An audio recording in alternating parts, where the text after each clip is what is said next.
Hello everyone, कैसे हैं आप सब। जल्दी से आ जाइएगा। क्या हाल समाचार, कैसे हैं। बढ़िया, जबरदस्त, शानदार, जिंदाबाद। बहुत बढ़िया।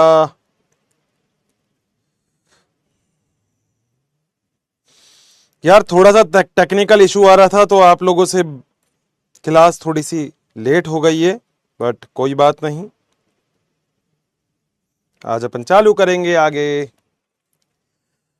नमस्ते नमस्ते नमस्ते नमस्ते, कैसे हैं सारे के सारे लोग। मेरी आवाज आ रही है क्या, पहले तो ये बता दो, क्या सभी लोगों को मेरी आवाज बिल्कुल अच्छे से सुनाई दे रही है। क्या आवाज बिल्कुल अच्छे से आ रही है आप सभी तक, आप सभी लोग मुझे बढ़िया से सुन रहे हो क्या। कोई दिक्कत किसी को भी फटाफट से जल्दी से बता दो, क्या मेरी आवाज सभी लोगों को आ रही है। और अगर सभी लोगों को आवाज आ रही है तो बेटा तुम्हें पता है एक चीज जो तुम्हें करना है, वो जो दिल का निशान है बेटा, उसको 102 से कम 2000। 2000 छोटी चीज है क्या, लक्ष्य वालों बताओ ना। 2000 छोटा है, बढ़ा दें आज तुम्हारी तुम्हारी थोड़ी रकम बढ़ा दे, रकम बढ़ा दें। 2500 कर दिया, चलो आज 2500 करके दिखा दो, मगर इंस्टेंट करना पड़ेगा क्योंकि तुम रुक जाओगे ना, वो रुक जाएगा बेटा। 2500 कर दो आज उसे, देखते हैं चलो वो 2500 होता है क्या। वो 2500 होएगा, अपन चालू कर देंगे अपना काम। ठीक है, तुम लोगों के हाथ में आज फटाफट से। क्या बात है यार, बहुत बढ़िया। अच्छा अच्छा अच्छा, मैं इतने फटाफट से स्लाइड दिखा देता हूं तुमको, फिर अपन आगे चलेंगे बढ़िया से। ठीक है भाई, चलो भाई, चलो चलो चलो, स्लाइड मैप लगा देते हैं जल्दी से। जल्दी से लगाते हैं तुम्हारा स्लाइड मैप, इतने में तुम उसको 2000 कर दो। कर दिया पक्का, देखूं। अरे सर रुक जाओ ना जरा, अरे बेटा रुक गया, कोई दिक्कत नहीं। कहाँ गया लक्षणी ठिंदी बेटा, हैं। लक्षणी ठिंदी बॉटनी।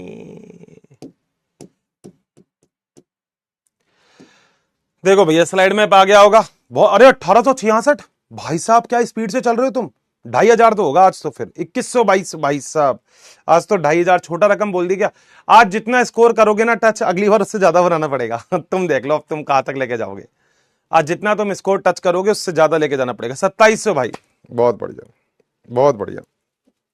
सल्यूट है। 2967 भाई, गजब हो तुम। मतलब 3155, मेरी क्लास में बड़े वाले हैकर बैठे हैं पता है। दुनिया की क्लास में छोटे हैकर बैठे होते हैं। 3290, मेरी क्लास में बड़े हैकर बैठे हैं भाई साहब। जिन बच्चों को सच में ये लगता है ना कि सच में प्यार कम हो गया है हम लोगों के बीच में, प्यार बढ़ता ही जा रहा है और वो 3429 तक पहुंच चुका है, इसका तो स्क्रीनशॉट लगा दो भाई। ऐसा तो बहुत मुश्किल से आता है, जहां लाखों लाखों जनता होती है ना, वहां भी इतना नहीं आता जितना तुम्हारा आ रहा है। 3481 बेटा, बहुत ही बढ़िया, गजब करते हो भाई तुम लोग। गजब के हो। 3518, जय हो प्रभु की, बहुत ही बढ़िया। आगे से तुम लोगों को अंडर एस्टिमेट नहीं करूंगा। 3522, मजा कर दिया बेटा तुमने। क्या आप सभी लोग भी देख पा रहे हैं वो जो मैं देख पा रहा हूं। 3606 बेटा, क्या बात है। अरे भाई साहब गजब हो तुम यार, गजब हो। 3613 बेटा, गजब हो तुम, लिटरली। मतलब थैंक यू सो मच यार। अब तुम लोग मेरे को इतना प्यार करते हो तो मैं कम से कम तुम्हें इतना अच्छा तो पढ़ा सकता हूं। सही बात है ना, इतना प्यार करते हो तो मैं इतना अच्छा पढ़ाऊंगा। ठीक है, 3683 बेटा, बहुत ही बढ़िया यार, गजब हो गजब। क्या मतलब ऊपर ही बैठ गए क्या उस बटन के ही। 37 से 31, मतलब क्या चाहते हो आज। बस रुक जाओ भाई, कल फिर अगली क्लास में करेंगे, इसका रिकॉर्ड तोड़ेंगे। आज ठीक है 3780, ठीक है ठीक है। हाँ 3827, अब रुक जाओ, अगली क्लास में अपन इसको बढ़ाएंगे और। ठीक है, आ जाओ भाई, आ जाओ आ जाओ। आज वैसे ही 2 4 5 7 10 मिनट क्लास लेट हो गई है तो थोड़ा सा आगे चलेंगे, चीजों को समझेंगे और आज आगे चलते हैं। बाकी थैंक यू सो मच, बहुत ही बढ़िया हो तुम लोग।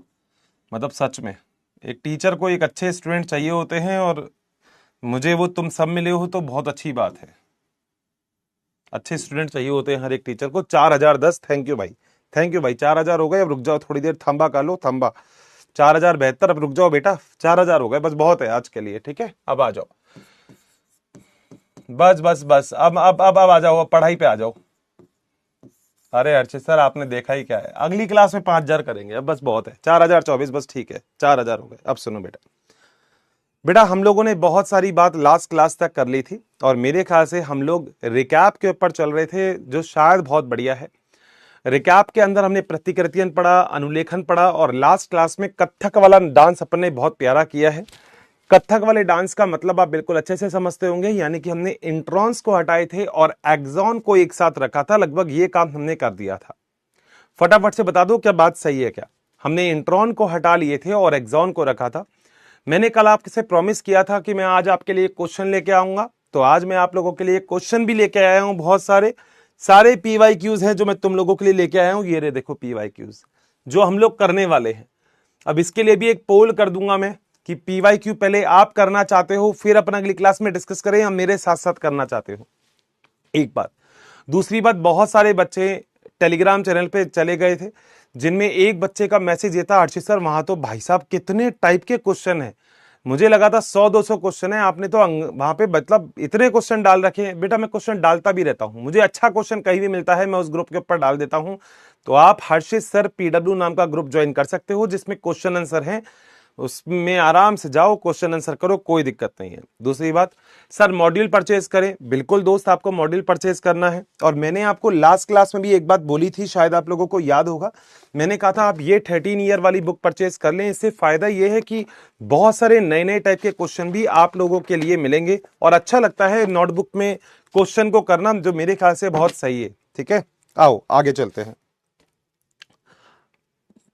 हर्षित सर PW के नाम से होगा, मैं बिल्कुल आपको बता दूंगा, अभी थोड़ी सी क्लास चलने दो फिर मैं बताऊंगा अभी आपको। ठीक है, हाँ हिंदी में भी है बेटा, उसमें हिंदी में भी है, आप चेक करो ना, इंग्लिश का मत करा करो, हिंदी के भी हैं उसमें। ठीक है, हाँ इंग्लिश के भी हैं, क्योंकि मैं दोनों मीडियम पढ़ाता हूँ बेटा, मैं हिंदी मीडियम भी पढ़ाता हूँ और इंग्लिश मीडियम भी पढ़ाता हूँ। ठीक है, तो उसमें दोनों में से हैं, हिंदी के भी हैं और इंग्लिश के भी हैं, दोनों के हैं। ठीक है, हाँ इंग्लिश में भी है, बहुत बढ़िया, है ना। नहीं नहीं हिंदी में भी है बेटा, ढूंढा ढूंढा तो करो, जब ढूंढोगे तो पता लगेगा, है ना। हाँ चलो आज चलते हैं जरा आगे। हम लोगों ने सबसे पहले रिकैप के बारे में बात करी थी, हम लोगों ने समझा था कि कौन कौन सी चीजें हमारे सामने आ जाती हैं। हम लोगों ने प्रतिकृतियन पढ़ लिया था, अनुलेखन पढ़ लिया था, और हमने एक चीज और पढ़ ली थी, जो था अनुलेखन के अंदर आखिर आगे रूपांतरण कैसे होता है। और मेरे ख्याल से आप में से सभी बच्चों को वो जो कॉन्सेप्ट था वो समझ में आया होगा कि इंट्रॉन को हटाना है। तमल्ली तमल्ली तमल्ली किसी को नहीं चाहिए, गाना कहो ना कहो ये आंखें बोलती हैं, ये सबसे इंपॉर्टेंट है। तो वही चीज आपको चाहिए होगी। ठीक है, हाँ ठीक है भैया, चलें आगे, पक्का आ जाओ। अब ध्यान से मेरी बात सुनते रहना बेटा, ध्यान से देखो बेटा, जब हम रिकैप के अंदर थोड़ा सा आगे चलते हैं तो फिर दोस्तों आज की जो बात होती है वो होती है हमारे पास एक और टॉपिक और कॉन्सेप्ट के बारे में, जिसका नाम है आनुवांशिक कूट। मेरे साथ साथ चलते रहना, NCERT भी पढ़ते रहेंगे और बाकी चीजें भी काम करते रहेंगे। इसको इंग्लिश में बोलते हैं जेनेटिक कोड। मेरी बात सुनते रहना बेटा, ठीक है, बड़े काम की चीजें हैं, तो बात सुनते रहना मेरी। आ जाओ, ध्यान से देखना सामने की तरफ। बेटा जेनेटिक कोड पहले शब्द किसने दिया था? ये जो नामकरण है वो एक वैज्ञानिक ने दिया था, जिनका नाम था जॉर्ज गैमोव। क्या नाम था? जॉर्ज गैमोव। ये एक वैज्ञानिक थे जिन्होंने इसका नामकरण दिया। तो नामकरण जिस वैज्ञानिक ने दिया उनका नाम था जॉर्ज गैमोव।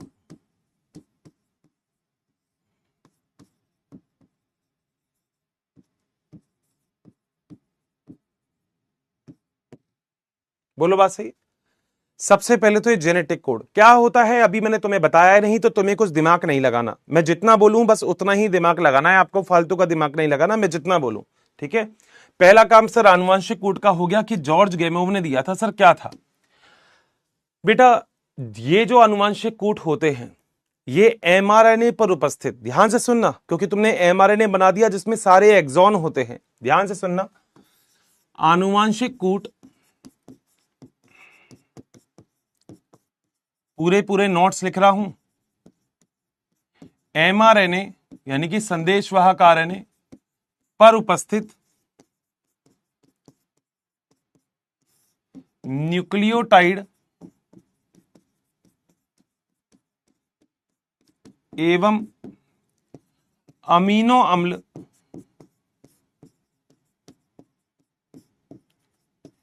के क्रम के मध्य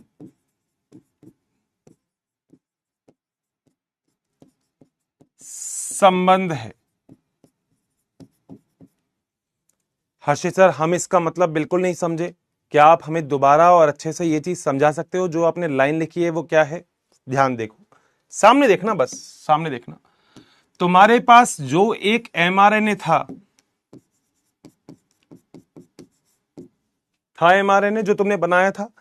इस एमआरएनए पर तुमको पता है सारे के सारे एक्सॉन ही उपस्थित होंगे, इंट्रॉन तो कोई है ही नहीं, सारे के सारे एक्सॉन है। ये हमने कर लिया था, इंट्रॉन को हटा दिया था स्प्लाइसिंग की अभिक्रिया के द्वारा।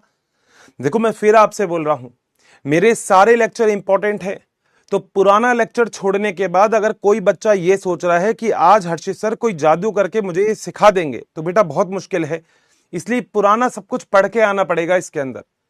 ये लेक्चर की खासियत है, ये इस चैप्टर की खासियत है कि इसमें हर एक लेक्चर इंपॉर्टेंट होता है, हर एक लेक्चर दूसरे लेक्चर से कोरिलेटेड है। और ये कल थैंक यू सो मच, मैंने इतने सारे कमेंट पढ़े आपके, तो कमेंट पढ़ने के बाद लग जाता है कि तुम इतने प्यारे कमेंट लिखते हो। उनमें से कुछ बच्चों ने तो ऐसे भी कमेंट लिखे हैं कि हर्षित सर एनसीईआरटी को सच में डायग्राम से खत्म कर दिया, हमारे कॉन्सेप्ट ही क्लियर हो गए। तमल्ली तमल्ली वाले से हमने पूरा का पूरा स्प्लाइसिंग का कॉन्सेप्ट ही समझ लिया, ये तो बहुत बड़ी बात है। तो बेटा मुश्किल जब बायोलॉजी है नहीं ना, तो मैं बनाऊंगा भी नहीं उसको। मगर मेरी बात देखो, क्लास के साथ मैं तभी मना करता हूं, नोट मत किया करो। मैं उन टीचर में से नहीं हूं कि तुम नोट करते रहोगे, मैं मेरा टाइम पास कर लूंगा, नहीं। मैं चाहे आज 1 घंटा पढ़ाऊंगा, मगर ऐसा पढ़ा दूंगा कि तुम 4 घंटे के लिए तुम फिक्स हो फिर उसके अंदर। तो जो मैं बोलूंगा बस सुना करो मुझे अच्छे से। आपने एमआरएनए बनाया था, हाँ सर। एमआरएनए का मतलब एक्सॉन ही एक्सॉन है उसके अंदर, बिल्कुल सर। क्योंकि सर वो एमआरएनए एमआरएनए नहीं है जिसमें इंट्रॉन है। मैंने कहा फिर उसे क्या बोलते हैं सर? उसे तो एचएनआरएनए बोलते हैं, विषमांगी nuclear RNA, heterogeneous nuclear RNA बोलते हैं। अच्छे सर कल ही आपने बताया था ये वाली बात। मैंने कहा बहुत बढ़िया। तो मैंने कहा आज तुम क्या चाहते हो कि इसमें क्या कर दिया जाए? कह रहे सर एमआरएनए मतलब आरएनए। मैंने कहा हाँ, और आरएनए का मतलब होता है कि इसमें थाइमिन नहीं होता। बिल्कुल बात सही है, नहीं होता इसमें थाइमिन। आरएनए में थाइमिन नहीं होता ना, ये तो इस चैप्टर की शुरुआत में भी लिखा है कि आरएनए में थाइमिन की जगह यूरासिल पाया जाता है। याद आ गया? यूरासिल, यूरासिल 5 मिथाइल यूरासिल, बहुत बढ़िया, यूरासिल पाया जाता है, बहुत बढ़िया बात है। तो इसका मतलब इस एमआरएनए के अंदर आरएनए पाया जाएगा, जैसे इसमें पाया जाएगा ए मान लो, इसे पाया जाएगा यू मान लो, इसे पाया जाएगा ए, ऐसे कुछ चीजें पाई जाएंगी। यानी कि ऐसे आरएनए का क्रम होगा जिसे हम एमआरएनए कहते हैं। सही बात है। यहां तक किसी को कोई भी समस्या कैसी भी तो बता दो, नहीं है ना? बड़ा आसान है ये तो यानी कि जैसा आपका एमआरएनए होगा वैसा ही आपको प्रोटीन बनाना है। तो इसी एमआरएनए से हम लोग प्रोटीन बनाते हैं। और आप मेरे जितने भी दोस्त हैं उन सभी लोगों को यह पता है कि प्रोटीन किससे बने होते हैं। जो प्रोटीन होते हैं वो बने होते हैं अमीनो अम्लों से निर्मित, अमीनो अम्ल से निर्मित होते हैं। तो कोई भी आपसे पूछेगा कि प्रोटीन क्या होते हैं, तो आप बोलेंगे कि प्रोटीन जो होते हैं ये अमीनो अम्लों से बनी हुई संरचना है जिसे हम प्रोटीन कहते हैं। बताओ क्या ये दोनों पॉइंट सभी लोगों के क्लियर हो गए? सर बहुत बढ़िया बात हो गई है, तो आ जाओ आगे चलते हैं फिर, बात अच्छी हो गई तो। अब अगर एमआरएनए पर इन न्यूक्लियोटाइड, ये न्यूक्लियोटाइड ही होते हैं ना, न्यूक्लियोटाइड जानते हो ना, टाइड का मतलब phosphate plus sugar plus nitrogen क्षारक। यदि इन एमआरएनए पर इन न्यूक्लियोटाइड का क्रम बदलता है तो फिर प्रोटीन भी बदलता है। यदि एमआरएनए पर न्यूक्लियोटाइड का क्रम बदलता है तो अमीनो अम्लों का क्रम भी बदलता है।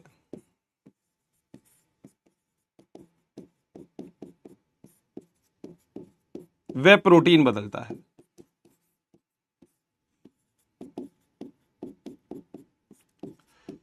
देखो वैसे तो तुम केमिस्ट्री में पढ़ोगे कि प्रोटीन क्या होता है।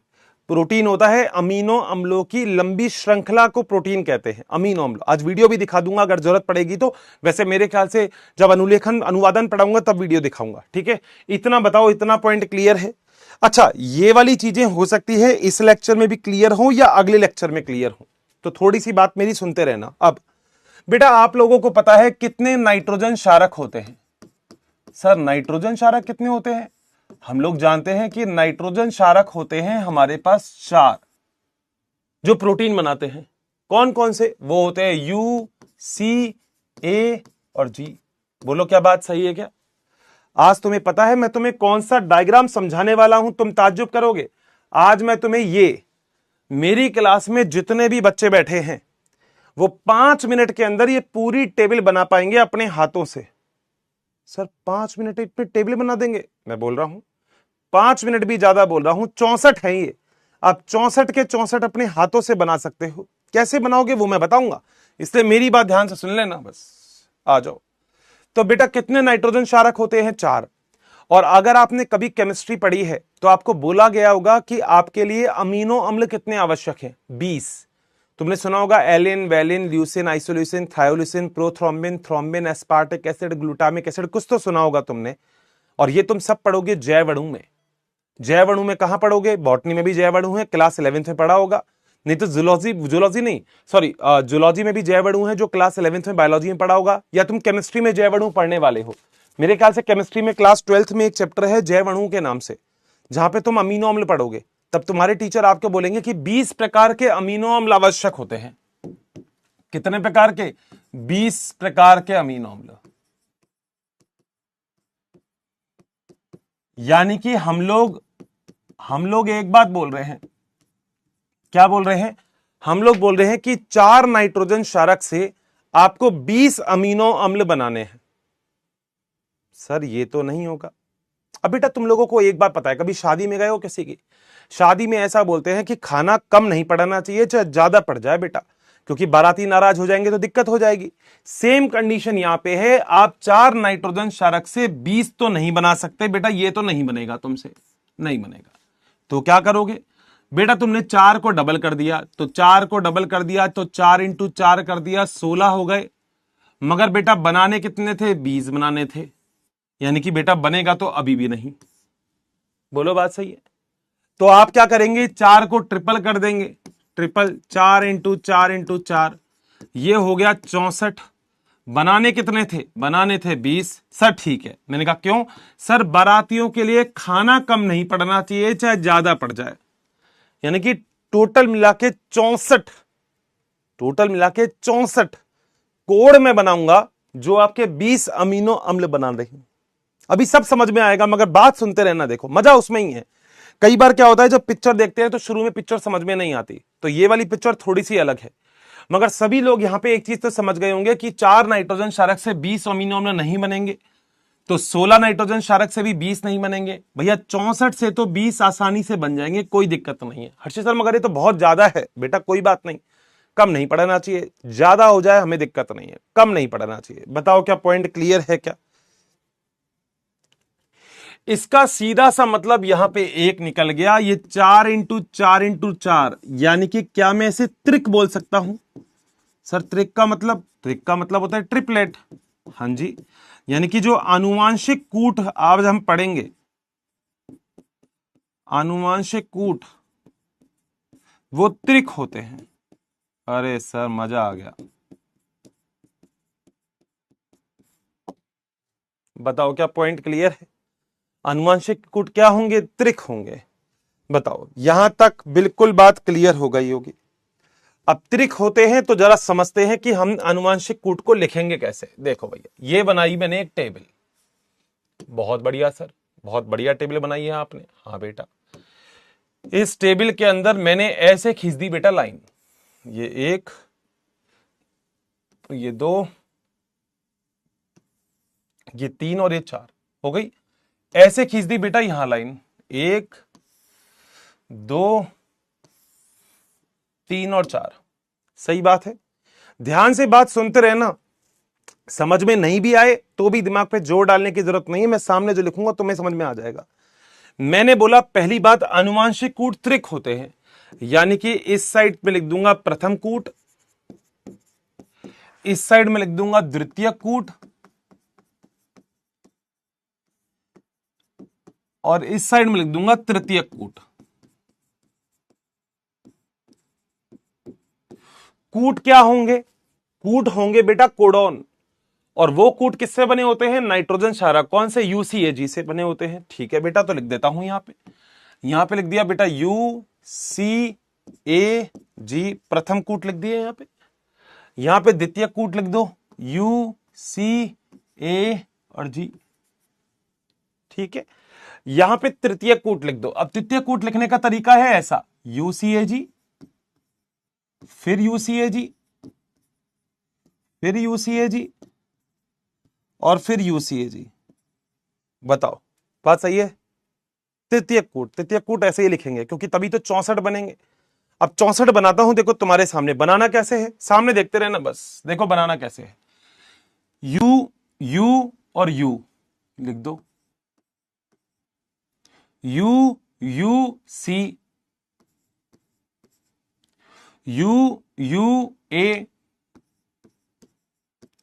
You U G. वाह सर, वाह वाह सर। सर क्या बात है, अगर ऐसे ही एक चौखाने में 4 आएंगे तो 4 4 4 4 कितने हो गए, 16। एक खाने में 16, तो 16 इंटू 4 कितने हो गए, 64 बना लोगे। बन जाएगा क्या? मैं बना देता हूं तुम्हारे सामने, टेंशन नहीं है। मान लो यहां लिखना है, यहां तो बेटा पहले तो ये और ये दोनों यहां मिल रहे हैं, तो पहले प्रथम कूट लिखो, फिर द्वितीय कूट लिखो, यानी कि यहां पे लिखो पहले AC। 4 बार लिख दो बेटा AC, कोई दिक्कत नहीं है, 4 बार ही आएगा AC AC AC। और आगे लिख दो UCAG। डन है। मान लो यहां लिखना है, तो ये है प्रथम कूट, वो है द्वितीय कूट, तो क्या हो गया CG। तो 4 बार लिख दो बेटा CG और लिख दो UCAG। वाह सर, मजा आ गया सर, ये तो हम कर सकते हैं। मेरे ख्याल से आपको खुद को करना चाहिए, मगर कुछ बच्चे कहेंगे सर आप ही कर दो, तो बेटा मैं कर देता हूं। प्रथम कूट, द्वितीय कूट, कुछ भी लिख लो। जैसे मान लो यहां लिख दो, ये हो गया CC, ठीक है। यहां लिख रहा हूं, ये हो गया AU, यहां लिख रहा हूं, ये हो गया GA। लिख दोगे ना? इससे आसान तो बेटा देखो कुछ होगा ही नहीं, है ना। यहां लिख दो, ये होगा UA, और आगे वही आ जाएगा UCAG, UCAG, UCAG और UCAG। बताओ इससे आसान है क्या बायोलॉजी? नहीं है ना। आओ जरा आगे चलते हैं, यहां लिखते हैं, यहां आएगा बेटा CU, फिर आएगा UCAG। अब सबको क्लियर है ना मैं क्यों लिखा है CU? अब जैसे यहां लिखते हैं, यहां आएगा A, फिर आएगा A, तो AA, और एंड में वही लिख दो UCAG। यहां लिखते हैं, यहां है GC, UCAG। इससे आसान बेटा कुछ भी नहीं है। यह है UC, UCAG, यह है CA, UCAG, ये है GU, UCAG। बना लोगे? 64 बना दी बेटा तुम्हारे सामने। ये क्या है? ये है AG, UCAG,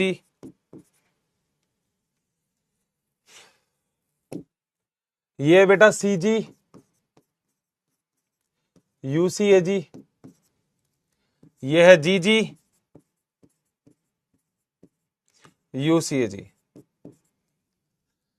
क्या मेरी क्लास में बैठे हुए सारे के सारे लोग ये बना सकते हैं? क्या सभी लोगों को पता है कि टोटल मिला के कितने कूट हो गए? अगर एक खाने में 4 है, इसमें भी 4 है, इसमें भी 4 है, इसमें भी 4 है, तो 4 चौक कितने होते हैं? 16। तो इस पूरे में मिला के 16 है, इनमें भी 16 है, इनमें भी 16 है, इनमें भी 16 है, तो कुल कूट कितने हो गए बेटा? 64 कूट हो गए, 64। यही मैंने यहां पे लिखा था, 64 बनाने हैं। आनुवांशिक कूट त्रिक होते हैं। त्रिक का मतलब 3 बार। देखो सारे 3 3 हैं, सब देख लो, टोटल 64 है। बताओ कहीं कोई दिक्कत है क्या? ये सारे कूट बेटा वो कूट हैं जो mRNA पर उपस्थित होंगे। किस पे? mRNA पर, क्योंकि अब आपको प्रोटीन बनाना है, तो ये सारे कूट mRNA पर उपस्थित हैं, सारे के सारे कूट। बताओ क्या पॉइंट क्लियर है क्या? कोई भी कैसी भी दिक्कत नहीं होनी चाहिए।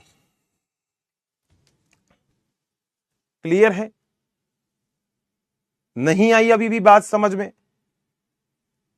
दोबारा बता दूं पक्का, फिर मुझे बता देना क्लियर हो गई क्या बात। देखो, पहली बात है आनुवांशिक कूट दिए थे जॉर्ज गैमोव ने। सारे बच्चे मेरे साथ साथ चलना, एक बार सुनना मेरी बात ध्यान से। आपने डीएनए से डीएनए बना लिया, हां सर। अभिक्रिया का नाम प्रतिकृतियन था, हां सर। डीएनए से एचएनआरएनए बनाया था, हां सर। एचएनआरएनए में एक्सॉन और इंट्रॉन थे, हां सर। इंट्रॉन हमारे काम के नहीं थे, बिल्कुल सही बात है। इंट्रॉन को स्प्लाइसिंग के द्वारा हटा दिया था, बहुत सही बात है। अब क्या तुम्हारे पास एमआरएनए है? हां। क्या एमआरएनए से प्रोटीन बनाना है? यही तो काम करना था। हमने सेंट्रल डोगमा लिखा था जिसमें 3 काम थे, प्रतिकृतियन, अनुलेखन और अनुवादन। प्रतिकृतियन हो गया, अनुलेखन हो गया, अब हमें अनुवादन पढ़ना है, यानी कि प्रोटीन का निर्माण करना है। तो प्रोटीन कैसे बनता है? अमीनो अम्लों से। मगर अमीनो अम्लों का क्रम बहुत इंपॉर्टेंट होता है। अब पहले कौन सा अमीनो अम्ल आएगा, फिर कौन सा अमीनो अम्ल आएगा, यह निश्चित होता है। कैसे होगा वो ही समझा रहा हूं। इसके लिए आनुवंशिक कूट नाम से एक परिभाषा दी गई। इसमें बोला गया कि एमआरएनए पर, ध्यान से सुनना, जैसे क्रम होते हैं वैसा ही अमीनो अम्ल अपना क्रम डिसाइड करता है। बेटा मेरी बात प्लीज ध्यान से सुनना, मैं रटा नहीं सकता हूं भाई। अब तुम 11वीं में कुछ नहीं पढ़ के आए वो ठीक है, मगर 12वीं में तो मेरी बात सुन लो, ठीक है? मतलब ड्रॉपर 12वीं सभी एक जैसे होते हैं, तो वहां तो मेरी बात सुन लो, तो मेरी बात जरूर ध्यान से सुनना। इसका मतलब जैसा एमआरएनए के ऊपर कूट होगा, ये हमेशा कूट त्रिकूट होते हैं, यानी कि 3 नाइट्रोजन क्षारक से बने होते हैं। ए यू यू यू सब 3 से बने होते हैं, सही बात। टोटल मिला के बायोलॉजी कहती है, केमिस्ट्री भी कहती है कि हमें 20 अमीनो अम्ल चाहिए होते हैं। 20 अमीनो अम्लों के लिए हमारे पास टोटल मिला के 4 नाइट्रोजन क्षारक हैं। अब बेटा 4 से 20 तो नहीं बन सकते, ठीक बात है सर। तो हमने 4 को डबल कर लिया, 16। मगर 16 से भी 20 नहीं बन सकते, बिल्कुल सही है। तो हमने 4 को ट्रिपल कर लिया, बहुत बढ़िया, यानी कि 64 है हमारे पास टोटल कोडॉन। जो कितने अमीनो अम्ल बनाएंगे? 20 बनाएंगे, सही बात। तो पहली बात तो ये आ गई, आनुवांशिक कूट त्रिक होते हैं, और इसके लिए टेबल बना दी मैंने। ये पहला कूट यूसीएजी, भाई थाइमीन लिखूंगा नहीं इसके अंदर, क्योंकि थाइमीन डीएनए के अंदर होता ही नहीं है। डीएनए में थाइमीन होता है क्या? नहीं, यूरासिल होता है, लिख दिया। बताओ डन है?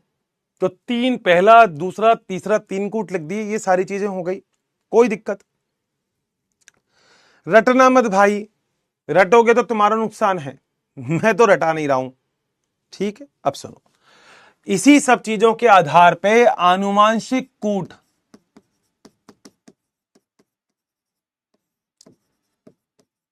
की विशेषता बताई गई। दुनिया ने बताया कि आनुवांशिक कूट की क्या क्या विशेषता है, ठीक है? हम भी बताते हैं। पहला होता है त्रिकूट होते हैं। त्रिकूट का मतलब ट्रिपलेट, और कूट को बेटा हिंदी में बोलते हैं कोडॉन। तो सारे कूट 3 से मिलके बने होते हैं, 3-3 के जोड़े होते हैं, जोड़े नहीं, 3-3 के त्रिक होते हैं ये, ठीक है? तो पहला पॉइंट, आनुवांशिक कूट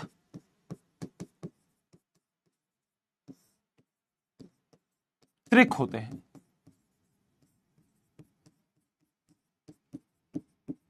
बोलो पहला पॉइंट क्लियर है? ये लक्षण दिए थे जॉर्ज गैमोव ने इनके। दूसरा आनुवांशिक कूट में कोई कॉमा नहीं होता, तो बी पॉइंट है कॉमा रहित।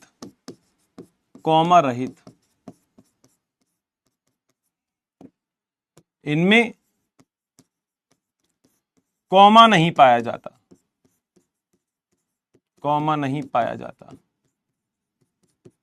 यानी कि मैंने कभी नहीं लिखा AUG, गलत है। मुझे लिखना है तो मैं लिखूंगा AUG, ये सही है। कॉमा नहीं लगाऊंगा बेटा बीच में, आनुवांशिक कूट के बीच में कॉमा नहीं लगता है। बताओ क्या पॉइंट क्लियर है? 2 पॉइंट ताबड़तोड़ क्लियर होंगे, बात सुनोगे तो, ठीक है? आ जाओ तीसरी चीज समझाने के लिए एक बात बोलूंगा आपसे। अगर आपके पास ये एक एमआरएनए है, क्या है ये है एमआरएनए, तो एमआरएनए में कहीं से प्रोटीन बनना चालू होगा। बहुत बढ़िया। जहां से प्रोटीन बनना चालू होगा वहां पे एक आनुवंशिक कूट पाया जाएगा एयूजी। जहां से भी प्रोटीन बनना चालू होगा वहां पे होगा एयूजी, ये याद रखना, ये वाला कूट। तो यहां पे मैं एक पॉइंट लिख रहा हूं जिसे हम बोलते हैं प्रारंभन कोडॉन,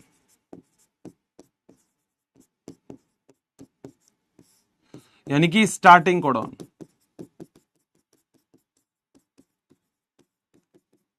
क्या होता है स्टार्टिंग कोडॉन? एयूजी होता है। एयूजी प्रारंभन कोडॉन है।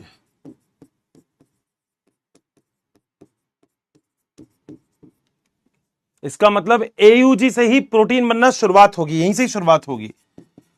एयूजी से प्रोटीन निर्माण प्रारंभ होगा। बेटा एनसीईआरटी में सब गोच पोच है, यहां पे समझ लेना, इससे अच्छा कहीं नहीं मिलेगा तुम्हें एग्जाम्पल भी। बताओ क्या पॉइंट क्लियर है? पक्का? कोई दिक्कत नहीं सर, मजा आ गया सर। अब बेटा अगर कोई प्रारंभन होगा तो कोई समापन कोडॉन भी होगा। समापन कोडॉन, इसे हम इंग्लिश में बोलते हैं स्टॉप कोडॉन। क्या होते हैं ये देखो क्या होते हैं। जहां पे अभिक्रिया का समापन होगा वहां पे तीन चीज हो सकती है, या तो UAA होगा, या फिर UAA UAG होगा, या फिर UGA होगा। इन तीनों में से कोई एक हो सकता है, या तो UAA या UAG या UGA, ये तीनों में से कोई एक हो सकता है। तो UAA UAG UGA समापन कोडॉन है।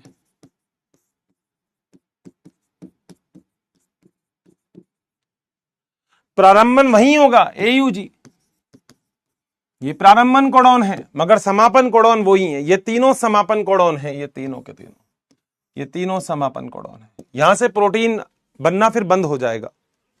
सही है हर्षी सर, मगर हमको क्या ये टेबल में दिखेगा? बिल्कुल बेटा, देखो टेबल में अगर ध्यान से देखोगे तो आपको एक चीज दिख रही होगी, एयूजी, ये रहा। कौन सा कोडॉन है? प्रारंभन। वाह सर। यूए, यूएजी और यूजीए भी दिख रहा होगा। यूएजी और क्या था तीसरा? यूजीए दिख रहा है क्या? मुझे क्यों नहीं दिख रहा? यूजीए, अच्छा अच्छा, ये गलत लिख दिया मैंने, सी गलत लिख दिया ये, है ना, तभी कहूं मैं, मेरे को दिख क्यों नहीं रहा ये। हाँ यूजी आएगा ना पे, यूए, यूएजी और यूजीए, ये सारे के सारे कैसे हैं? समापन कोडॉन, यानी कि स्टॉप कोडॉन है। ये भी स्टॉप है, ये भी स्टॉप है, और ये भी स्टॉप है। सही है। देखो मुश्किल तो होता है, मुझे बिल्कुल पता है आप लोगों को इस तरीके के बायोलॉजी की पढ़ने की आदत बिल्कुल नहीं है। मैं समझ सकता हूं कि 11वीं में मामला कुछ गड़बड़ था, 11वीं में नहीं पढ़े, 12वीं में कॉन्सेप्ट, तुम्हारे कुछ बच्चे ऐसे भी होंगे जो ड्रॉप कर रहे हैं, तो मान लो कुछ भी तरीके के बच्चे हैं, कॉन्सेप्ट क्लियर नहीं है तो कोई बात नहीं, मगर मेरी बात सुनोगे तो होगा। एमआरएनए में जहां पे भी एयूजी आ जाएगा वहां से चीजें प्रारंभ होगी, जहां पे तीनों आ जाएंगे वहां पे चीजें खत्म हो जाएंगी। तीनों में से कोई एक, ये नहीं तीनों ही आ जाएंगे, तीनों में से कोई एक आ जाना चाहिए। बताओ क्या पॉइंट क्लियर है? कोई दिक्कत? ठीक है। डी के बाद अगला पॉइंट है जिसे हम बोलते हैं ई, सावर्तिक कूट। इसका मतलब यूनिवर्सल कोडॉन।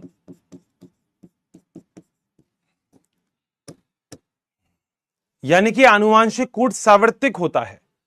मनुष्य में कोई कूट कोई अमीनो अम्ल बनाएगा तो पूरी पृथ्वी पर किसी भी जीव में वही कूट वही अमीनो अम्ल बनाएगा। लिख देता हूं, कूट सावर्तिक होते हैं अतः मनुष्य में कोई कूट जिस अमीनो अम्ल से संबंधित है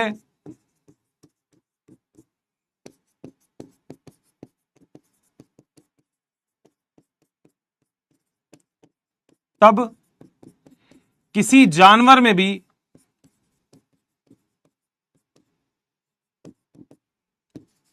वह उसी से संबंधित होगा।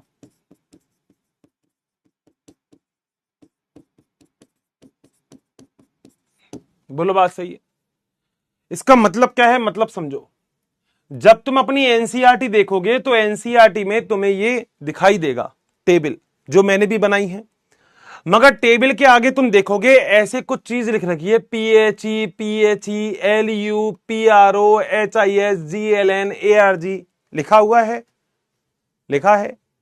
देखो मैं फिर आपसे बोल रहा हूं, पुरानी क्लास में कुछ नहीं पढ़ के आए तो बेटा आप क्या कर सकते हैं, मगर 20 अमीनो अम्ल तो तुमको केमिस्ट्री में भी याद करने पड़ेंगे। इस बार केमिस्ट्री में भी 20 अमीनो अम्ल तो तुमको याद करवाए गए होंगे, नहीं तो 11वीं क्लास में ही जो जैवाणु नाम का चैप्टर है उसमें 20 अमीनो अम्ल तो बड़े इंपॉर्टेंट है। जिस बच्चे को पता है, अब देखो बाकी सारे तो ऐसे भी बैठे होंगे जो कहेंगे हमने तो पढ़ा ही नहीं, हमने तो पढ़ा ही नहीं। अब बेटा देखो, नहीं पढ़ा तो क्या कर सकते हैं, तुम्हें सारे याद नहीं करने। जैसे तुम्हें याद है इस चैप्टर के अंदर मैंने तुम्हें एक ARG बताया था, इसका मतलब है आर्जिनिन। PHE का मतलब होता है फेरिन, LU का मतलब होता है ल्यूसिन, PRO का मतलब होता है प्रोलीन, SER का मतलब होता है सेरिन। तो ये अमीनो अम्लों के नाम है, ये अमीनो अम्ल है। अब अगर तुम्हारे अंदर, ध्यान से सुनना बेटा, तुम्हारे अंदर अगर CGU आर्जिनिन बना रहा है तो एक कुत्ते के अंदर, एक गधे के अंदर भी CGU आर्जिनिन ही बनाएगा।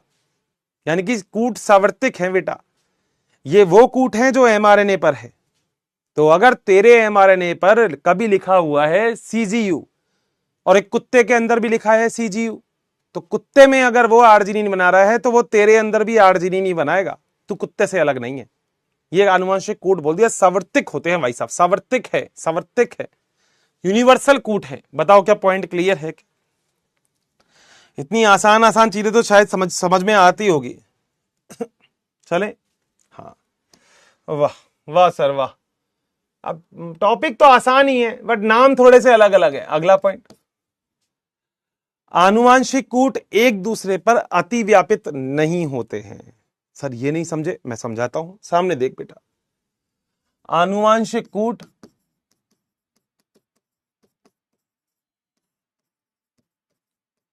एक दूसरे पर अति व्यापित नहीं होते हैं। सर समझे नहीं सर, ये क्या है? बताता हूं, सामने देखो। अगर तूने कभी भी कोई भी कूट लिखा तो तू ये लिखेगा AUG, सर बहुत बढ़िया। मान ले फिर आ गया GGG, सर बहुत बढ़िया। फिर आ गया CAA, सर बहुत बढ़िया। फिर आ गया AAA, सर बहुत बढ़िया। तो अगर तू आनुवांशिक कूट पढ़ेगा तो तू कैसे पढ़ेगा कि हर्षित सर ये तो पहला कूट है, ये दूसरा कूट है, ये तीसरा कूट है, ये चौथा कूट है। ये तरीका तो सही है, मगर मेरी क्लास में कुछ बालक पालक ऐसे होंगे जो मान लो लिखा है AUG, GGG, CAA और AAA, मान लो ऐसा लिखा है, वो ऐसे पढ़ रहा है। पहले AUG पढ़ लिया, पहला कूट, फिर GGG पढ़ लिया, दूसरा कूट, फिर ये वाला G भी ले लिया, फिर ये वाला G भी ले लिया, ये तीसरा कूट। गलत है।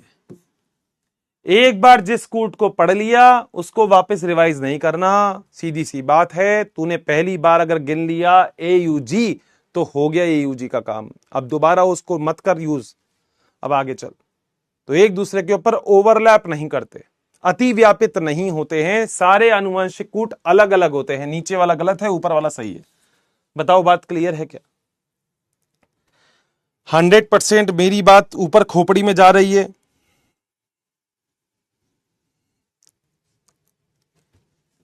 चले ठीक है, अगला पॉइंट। सर मजा ही अलग है बेटा, समझा रहा हूं मैं एक एक चीज। देखो एफ के बाद अगला होता है जी। जी का मतलब होता है असंगठित व विशिष्ट।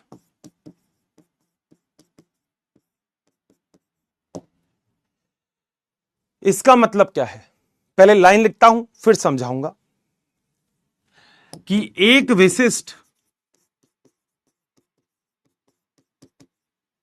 कूट केवल एक ही निश्चित अमीनो अम्ल को कोड करता है। सर समझे नहीं सर? हर्षर थोड़ा सा दिक्कत है, एक बार प्लीज इसको समझाओगे? बताता हूं, टेबल है अपने पास, क्या दिक्कत आ रही है? आजा बेटा, तू अगर टेबल देखेगा तो टेबल में मान ले जैसे CuC है, ये केवल ल्यूसीन ही बनाएगा, बस एक ही अमीनो अम्ल बनाएगा, बाकी और कोई अमीनो अम्ल नहीं बनाएगा।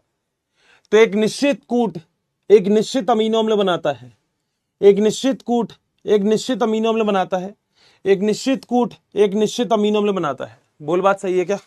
पक्का? आ जाओ अगला पॉइंट, अपरिहासित।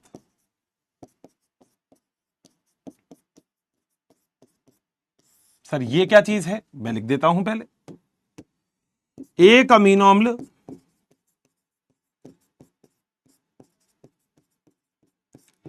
कई कूट के द्वारा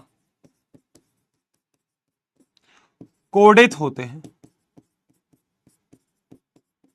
सर ये बात नहीं समझे, आओ बेटा देखते हैं। इसके कहने का मतलब है कि अगर ल्यूसिन एक अमीनो अम्ल है, देखिए ल्यूसिन है सारे, मगर कई प्रकार के कूट ल्यूसिन बना सकते हैं।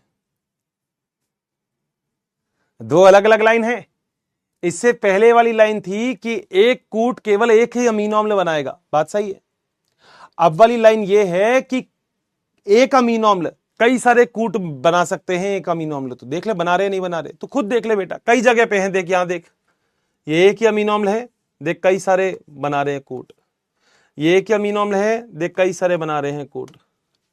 ये एक ही अमीनो अम्ल है, देख बना रहे हैं दोनों। ये एक ही अमीनो अम्ल है, देख दो बना रहे हैं ये।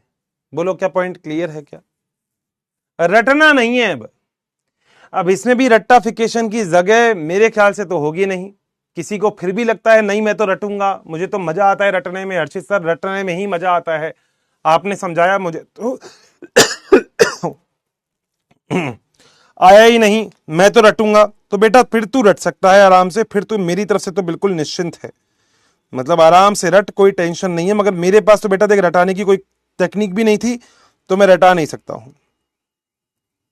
बताओ क्या यहां तक पॉइंट क्लियर है? पक्का? अब यही चीज तेरी एनसीईआरटी में दे रखी है, अब थोड़ा थोड़ा समझना भी, दिमाग को लेके बैठना, ठीक है? देखो मैं तुम लोगों से इतनी बात शायद इसलिए कर पाता हूं क्योंकि मुझे एक चीज लगती है कि कुछ बच्चे ऐसे हो जाते हैं जो सुनते तो हैं मगर उनको हमेशा ये लगता है कि नहीं, हर्षित सर की बात हम सुनेंगे मगर करेंगे हम अपने मन की। मगर बेटा उससे ना फिर फायदा नहीं होगा तेरा, उससे क्या होगा कि तेरे कॉन्सेप्ट रह जाएंगे। और मैं ये मानता हूं कि कॉन्सेप्ट नहीं रहने चाहिए। रटाने को दुनिया रटा रही है बेटा, रटाने को दुनिया रटा रही है, क्या देती है बेटा रट ले। मैंने आज तक तेरी जितनी क्लास ली है तेरे को रटने के लिए नहीं बोला होगा। हाँ कोई नाम याद करना है बेटा वो तो याद ही होगा, अब उसको तो मैं भी क्या बदलूं, मगर रटने के लिए कोई चीज नहीं है मेरे पास।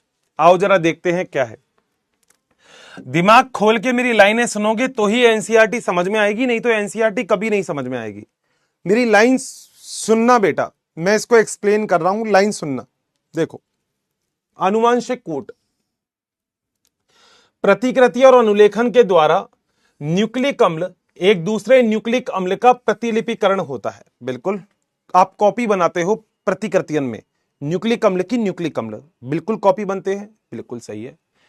इन प्रक्रमों की पूरकता के आधार पर समझना आसान है। पूरकता का मतलब यहां एडिनिन होगा तो सामने थाइमिन होगा, कहीं ग्वानिन होगा तो सामने साइटोसिन होगा। सही बात है। स्थानांतरण की प्रक्रिया में आनुवांशिक सूचनाएं न्यूक्लियोटाइड के बहुलक से अमीनो अम्लों के बहुलक की ओर स्थानांतरित होती है। यानी कि तुझे करना क्या है, तुझे अब डीएनए के अंदर जो भी सूचना थी तुझे उससे प्रोटीन बनाना है, और प्रोटीन किससे बनते हैं? अमीनो अम्लों से। तो जब तेरे पास न्यूक्लियोटाइड के बहुलक यानी कि न्यूक्लियोटाइड की बड़ी संरचना थी, बहुलक का मतलब होता है पॉलीमर, बड़ी संरचना, तो तेरे को अमीनो अम्लों की बड़ी संरचना भी बनानी है जिसे हम प्रोटीन बनाना कहते हैं। सही बात है। अमीनो अम्ल के न्यूक्लियोटाइड में न ही कोई पूरकता मिलती है, न ही सैद्धांतिक रूप से सोच सकते हैं। दोनों चीजें अलग अलग है। एडिनिन, ग्वानिन, यूरासिल, साइटोसिन अलग है और तेरे अमीनो अम्ल अलग है। मगर बायोलॉजी कहती है कि जैसा एमआरएनए के ऊपर नाइट्रोजन क्षारक का क्रम होगा, यानी कि न्यूक्लियोटाइड होंगे, वैसा ही अमीनो अम्ल आके जुड़ेगा। यही अभिक्रिया है जिसे हम अनुवादन बोलते हैं। न्यूक्लिक अम्ल के में परिवर्तन से प्रोटीन के अमीनो अम्लों में भी परिवर्तन हो जाता है। ये तो अभी हम धीरे से समझ भी लेंगे और तू भी समझता है। अगर कहीं पे ए है तो अलग अमीनो अम्ल आएगा, अभी हमने टेबल में देखा था। मगर कहीं पे AAG है तो अलग अमीनो अम्ल आएगा। बिल्कुल सही बात है। इस विचार के समर्थन हेतु पर्याप्त परिणाम है। इसे आनुवांशिक कूट या जेनेटिक कोड की परिकल्पना का प्रतिपादन हुआ, जो प्रोटीन संश्लेषण में अमीनो अम्ल के अनुक्रम यानी कि कैसे अमीनो अम्ल का क्रम होगा उसको निर्धारित करते हैं। बिल्कुल सही बात है। नाइट्रोजन क्षारक बदल जाएगा तो अमीनो अम्ल भी बदल जाएगा, और ये अभी तेको आगे पता लगेगा जब मैं तेको अनुवादन पढ़ाऊंगा कि कैसे बदलता है। आ जाओ बेटा, इससे अच्छी एनसीईआरटी तो बताओ कैसे ही पढ़ोगे? इससे अच्छी एनसीईआरटी तो कैसे ही, खुद ही पढ़ लेना, फिर वो अच्छी पढ़ लोगे तुम। आ जाओ। डीएनए की संरचना और आनुवांशिक पदार्थ के जैव रासायनिक प्रतिकृति जितना उत्तेजनापूर्ण था, उससे ज्यादा आनुवांशिक कूट का अर्थ निकालना चुनौतीपूर्ण था। बिल्कुल सही बात है। दुनिया तब बोल रही थी एडिनिन, ग्वानिन, साइटोसिन, यूरासिल, आप कह रही है कि अमीनो अम्ल, तो भाई साहब उनसे यहां तक कैसे पहुंचेंगे? दुनिया का दिमाग खराब हो गया भाई साहब, ये दोनों चीजें अलग अलग है। ठीक बात है। इन सही अर्थों में विभिन्न क्षेत्रों के वैज्ञानिक और भौतिकविद और कार्बनिकविद, रसायनविद, जैव अनुवांशिक और अनुवांशिकविद यानी कि सभी प्रकार के वैज्ञानिक आ गए, जो जैव रसायन के ऊपर काम कर रहे हैं, जो अनुवांशिकता के ऊपर काम कर रहे हैं, जो फिजिक्स भौतिकी पे काम कर रहे हैं। सबने कहा यार एक मिनट रुको। कह रहा क्या? कह रहा नाइट्रोजन क्षारक है हमारे पास, तो यूरासिल, एडिनिन, ग्वानिन, साइटोसिन। कह रहा हाँ। कह रहा इससे आखिर प्रोटीन कैसे बनाएंगे हम? कैसे बनाएंगे प्रोटीन? वही चीज तो है जो हम अनुवादन में पढ़ेंगे अब। ठीक है। जॉर्ज गैमोव एक भौतिकविद थे जिन्होंने बोला कि क्षारक केवल 4 हैं, मगर 20 अमीनो अम्ल का कूट लेखन होता है। बोल दिया था 4 का 20 नहीं बनेगा, 4 को डबल करोगे तो भी नहीं बनेगा, तो 4 को ट्रिपल करना पड़ेगा। अतः आनुवांशिक कूट के निर्माण के लिए समूह बनता है। इनका विचार था 20 अमीनो अम्ल के कोड को लेकर 3 न्यूक्लियोटाइड के बने होते हैं। यह बहुत ही ठोस था, 4x4x4 आ गया। बिल्कुल। तो यहां पर 64 कोड का निर्माण हुआ, और इसी आनुवांशिकता मतलब इसी की आवश्यकता से अधिक थे। बिल्कुल सही बात है। हमें चाहिए तो 20 थे, मगर बन गए 64। तो बेटा हमें तो ज्यादा ही मिल रहे हैं, क्या दिक्कत सकते हैं? आ जाओ फिर आगे।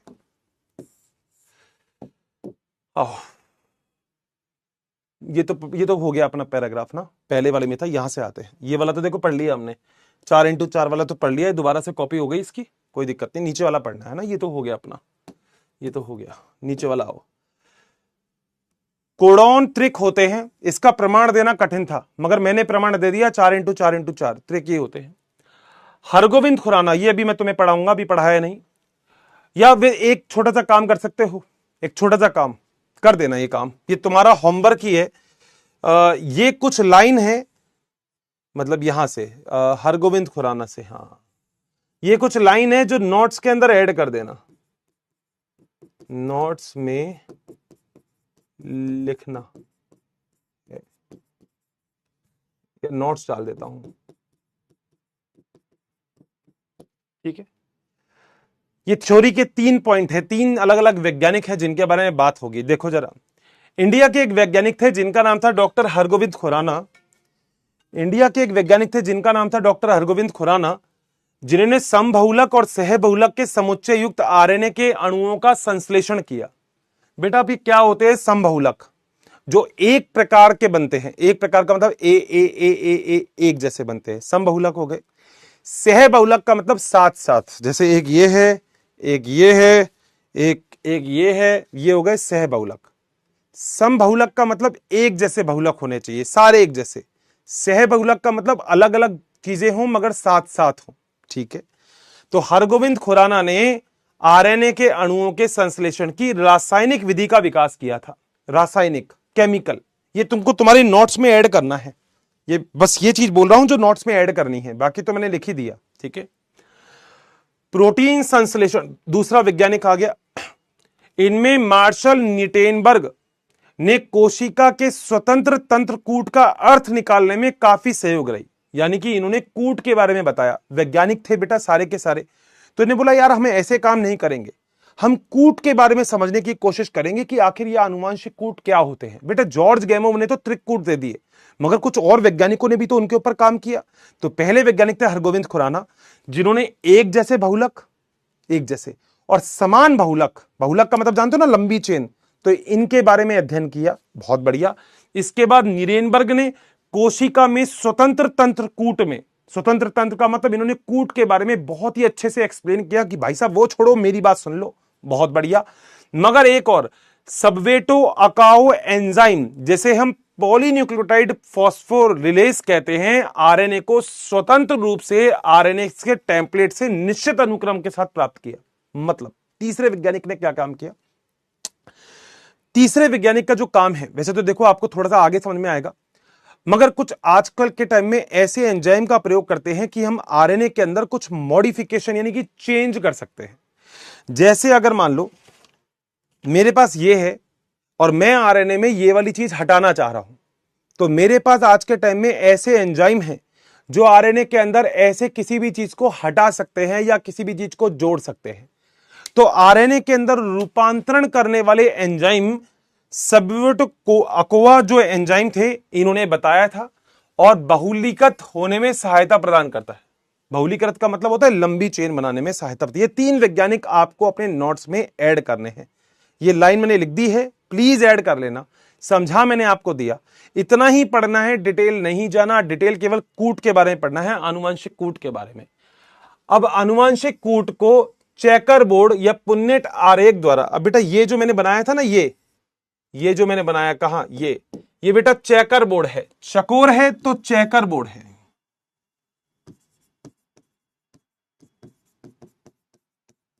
चेकर बोर्ड है। बोल क्या पॉइंट क्लियर है यहां तक? 100%। अब एक छोटा सा काम आप लोगों को करना है। वैसे तो एनसीईआरटी आपके पास होगी, सामने दिख भी रही होगी मेरे ख्याल से एनसीईआरटी। एक बार यहां से लेकर नीचे तक पढ़ के देखो, समझ में आ रहा है क्या? पढ़ो बेटा, खुद ही पढ़ो एक बार जल्दी से।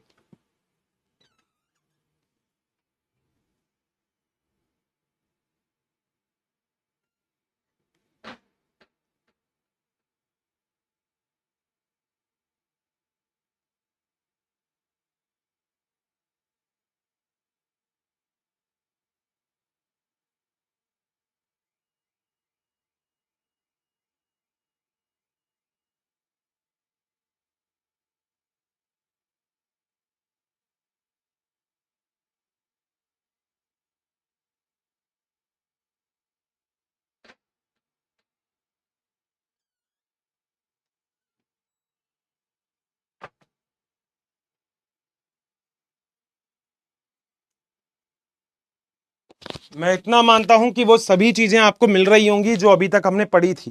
क्या वही मिला है क्या? यहां पे देखो, पहला पहला बेटा, पहली बात तो देखो, एक तो तुम समझ चुके, टोटल कूट कितने हैं? 64। सही है, ठीक है। उसमें से काम के कितने नहीं है? 3, क्योंकि 3 स्टॉप कोडॉन है। तो कितने बच गए? 61। यानी कि 61 कूट के द्वारा ही अमीनो अम्ल बनेंगे बस। क्या कहते हो? सही बात है बेटा, टोटल 64 कूट थे। हाँ सर, बिल्कुल सही बात है। और 64 में से 3 से, 64 में से जो 3 होते हैं,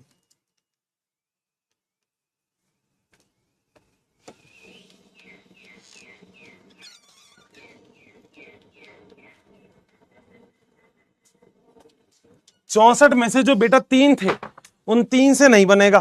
क्या नहीं बनेगा? प्रोटीन नहीं बनेगा। कौन कौन से 3? देखो यहां पे देखो, 3 दिख रहे हैं क्या? देखो ये देखो स्टॉप लिख रखा है, ये स्टॉप लिख रखा है, ये स्टॉप लिख रखा है, केवल 3 जगह स्टॉप लिख रखा है। तो 64 में से 3 गए तो कितने बचे? 61 कूट बचे। बिल्कुल सही बात है, आ जाओ, यही चीज लिख रखी है देखो। आनुवंशिक कूट त्रिक होता है, बिल्कुल सही बात है। 61 कूट ही अमीनो अम्लों को कूट करते हैं, बिल्कुल सही बात है। इन प्रकूट का कूट लेखन नहीं करते 3 कूट, बिल्कुल सही बात है, क्योंकि ये रोध यानी कि स्टॉप कोडॉन होते हैं। बोलो क्या पहला पॉइंट क्लियर है?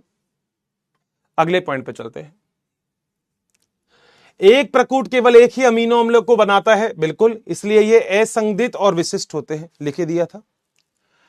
कुछ अमीनो अम्लों का एक से ज्यादा प्रकूटों के द्वारा होता है, जैसे हम अपरिहासित कूट भी कहते हैं, सही बात है। प्रकूट आरएनए में लगातार पढ़े जाते हैं, रुके हुए नहीं होते, यानी कि कॉमालेस होते हैं, कॉमालेस। इतना आसान है देखो। ये सार्वभौमिक यानी कि सावर्तिक होते हैं, बिल्कुल सही बात है। जैसे जीवाणु से मनुष्य में सभी में यू यू यू फेलिनिन का ही कूट करता है, इस नियम में कुछ अपवाद जरूर होते हैं, जैसे सूत्रकणिका में, जैसे प्रोटोजोआ में मिलता है, ठीक बात है, कुछ अपवाद भी है, मगर बाकी सारी चीजें आप बोलोगे जीवाणु में, तुम में, बंदर में, गधे में, सब में एक जैसा ही होगा, बिल्कुल सही बात है। एयूजी जो होता है ये दोहरा कार्य करते हैं, वैसे तो याद रखना एयूजी प्रारंभन कोडॉन होते हैं। यह मिथियोनिन का कूट भी करता है और प्रारंभन कूट भी करता है। मिथियोनिन पता है क्यों? देखो यहां पे देखो, एयूजी के आगे एमईटी लिख रखा होगा, देखो एयूजी के आगे एमईटी लिख रखा होगा, प्रारंभन कोडॉन मिथियोनिन का कूट करता है, यानी कि मिथियोनिन अमीनो अम्लों को बनाता है। लिख देता हूं मैं, लिख भी देता हूं, जो एयूजी है बराबर मिथियोनिन, मिथियोनिन अमीनो अम्ल, और ये प्रारंभन कोडॉन भी है, वो तो लिख ही दिया मैंने यहां पे। डन है, आगे चले। यदि एक दूत एमआरएनए में न्यूक्लियोटाइड का अनुक्रम है तो इसके द्वारा कूटलिखित अमीनो अम्लों की कल्पना करो चेकर बोर्ड की सहायता से। ध्यान से देखना बेटा, ध्यान से। ये एयूजी है, यानी कि प्रारंभन हो गया। अब अगला क्या है? You you you. अब देखो यहां देखो, यू यू के सामने क्या लिख रखा है? देखो यू यू यू के सामने क्या लिख रखा है? पीएचई। तो पहला तो लिख दोगे तुम पीएचई, ये पीएचई। फिर यूयूसी, यूयूसी के सामने क्या लिख रखा है? पीएचई, बिल्कुल दूसरा भी पीएचई कर दोगे। फिर है यूयूसी, फिर भी वापस पीएचई आ जाएगा। तो तुम अपने आप अमीनो अम्लों का क्रम लिख सकते हो टेबल में से देख के। अब कुछ बच्चे कहेंगे हर्षित सर क्या पूरी टेबल याद करने की जरूरत है? तुम्हारी इच्छा के ऊपर है, मगर 2 4 5 तो आपको याद करने पड़ेंगे, जिसमें एयूजी बड़ा इंपॉर्टेंट है, याद करना पड़ेगा। यूए, यूएजी और यूजीए स्टॉप कोडॉन है, ये याद करने पड़ेंगे, ठीक है।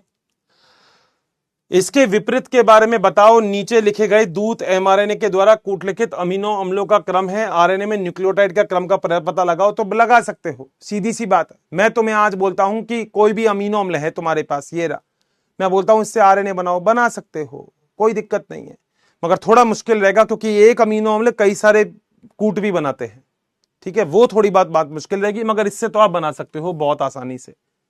डन है क्या बात? एक बहुत ही आसान और बहुत ही शानदार टॉपिक आज अपन ने कंप्लीट किया है, जो टॉपिक आनुवंशिक कूट, जिसे हम नॉर्मली अपनी नॉर्मल लैंग्वेज में बोलते हैं। चैट बॉक्स ओपन है, बता दो।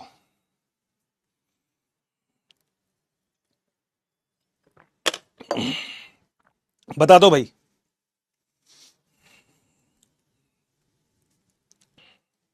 डाउट भी पढ़ लेता हूं, कोई डाउट हो तो आ जाओ, डाउट देख लेते हैं जरा।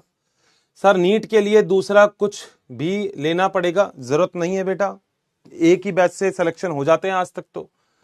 सर आपकी एमजी कितने की है? पता नहीं बेटा कितने की है। सर इस टेबल का क्या नाम है? इसका नाम है आनुवंशिक कूट, ठीक है। सर मॉड्यूल में एसडब्ल्यू दोगे क्या? मॉड्यूल के एसडब्ल्यू कहोगे तो दे दूंगा, मगर मैं तो आपसे देखो एक चीज कहता हूं कि मॉड्यूल में जो भी क्वेश्चन आपको मिले, मैं कहोगे तो दे दूंगा, मैं 10 15 20 क्वेश्चन मॉड्यूल के निकाल दूंगा, मगर मैं ये चीज चाहता हूं कि मॉड्यूल में जो भी क्वेश्चन आपको मिले वो सारे निपटा दो। मैं 10 दूं, क्या पता तुम्हें 15 मिल जाए, तो 15 निपटाओ ना बेटा। कोड क्या होते हैं बेटा? कोड का मतलब होते हैं, बायोलॉजी ने ये छोटे छोटे कूट दिए हैं। जैसे तुझे याद है, तूने पढ़ा था क्लास 11th में कि बायोलॉजी ने अनुमान नाम दिए हैं, वैज्ञानिक नाम।